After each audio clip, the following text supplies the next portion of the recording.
Hey everyone, I'm here with Carlton, aka Mr. Couture.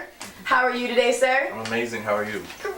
Thank you so much for interviewing with us today. Thank you for having me. Of course. Now, the biggest question, the name of the show, why the A? Why are you in Atlanta? Tell us. Well, I am in Atlanta because I was at a point in my life in New Orleans where I felt like I was too comfortable there. I was too comfortable being home in Louisiana, and everything was just beginning to look the same. It was the same routine, and I wanted to really challenge myself and see what was out there for me. And 3 weeks later, from that epiphany of a moment, I was in Atlanta. How long ago was this? 4 years. Really? Yeah. I've been here almost 5, so yes, I understand. When you have that epiphany, you're just like, there's nothing left for me here, it's time for new. Definitely. So has Atlanta helped at all with you finding out what your true self is? Yeah, Atlanta has definitely helped me find out my true self and who I aspire to be career-wise. And who's that? I aspire to be, and I will be, hey, good look at a you. mogul. And I'm already an entrepreneur. I want to own various brands and various companies, and I'm big on charity too. I read that about you. Tell me more. Yeah, so I started this foundation called Love F Squared. Okay. And my father passed away in 2006 due to heart failure. Okay. Thank you.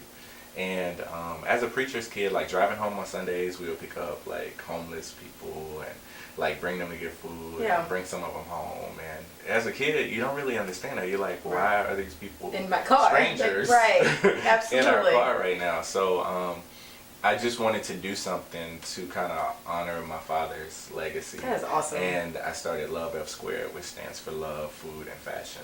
Yes. So. Oh my goodness, that's great. And like we have a celebrity campaign coming out where celebrities are posed as homeless people in their last designer vintage gown or whatever. Really? Yeah. And another thing is on the branding side of things, I'm big on like branding like my family.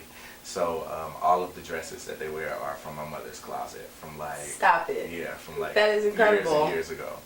Yeah. You're just so creative. I just can't even even deal with you right now. I try to do a little something. Okay, so let's try this. What's a fun fact that maybe no one knows about you, that you've never told anyone?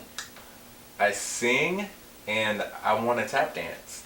Really? You want to? I want to tap dance. I grew and I up. will. I'm going to teach you. Are you serious? Okay, I did it when I was like 5, but I'm sure I got it in me. I want to tap dance. You want to? Yes. We're going to find classes and do it together. Okay. Can we take that happening? They have those $5. So it's another date? We have a date? Yeah. Well, I have to check my schedule because it's cuffing season. And you know, during cuffing season, you got. So I'm going to catch you like April.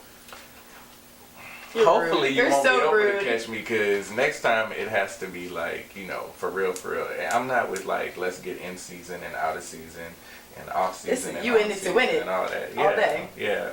So, Mr. Couture, Yes, a lot of people know you by this name and this other side of you on social media. So tell us a little bit more about him. Okay, Mr. Couture is actually just this person that was kind of created in college. Okay. And after Hurricane Katrina, I went to Southern University, and I started working with like a modeling troupe there. Okay.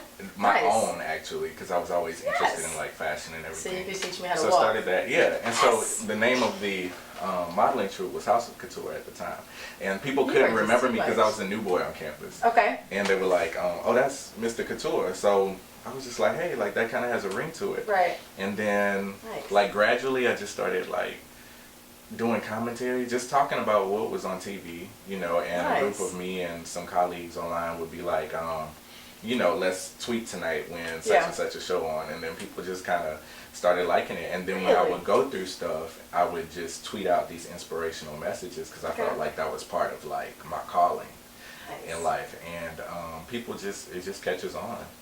So that's why sometimes you catch me like, you know, having a little bit too much fun and being a little risky, but that's allowed. You're human. I'm human. Yeah, absolutely. That's all to it. The good, bad, and ugly. You get it all. No matter what you do in life, there's one person who can relate to you. At least one person.